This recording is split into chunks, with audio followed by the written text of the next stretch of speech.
Hey, it's James Hunt from Highlands YFC, and I just wanted to talk about some of the ways that prayer has been impacting my life and our ministry up in Huntsville, Ontario.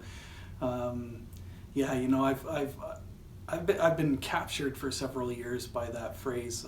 We want to be an organization saturated in prayer, and that's really challenged me to, I guess, to lean into prayer more in my personal life and in my ministry life as well. Recently in Huntsville at one of our steering committee meetings, there was some real, we were really questioning where we felt God was leading us, and we were really uncertain. And unusual for me, my response to that was, why don't we pray about it? And so we actually set aside a full day of discerning prayer, planned ahead of time for that, and we spent a day together just really wrestling through a lot of these discerning questions. You know, where have we seen God at work over the past few years? Where do we feel He's leading us into the future?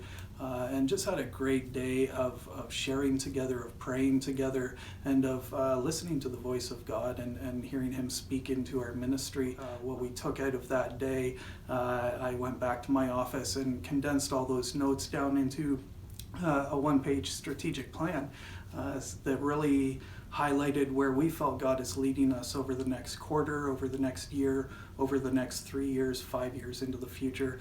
And so at every steering committee meeting, we review that one-page plan, and it's a really useful tool for us because we know that that's what we heard from God that day, and you know, that's His plan for our ministry. And so we just review that at every meeting. We go, how are we on track with that?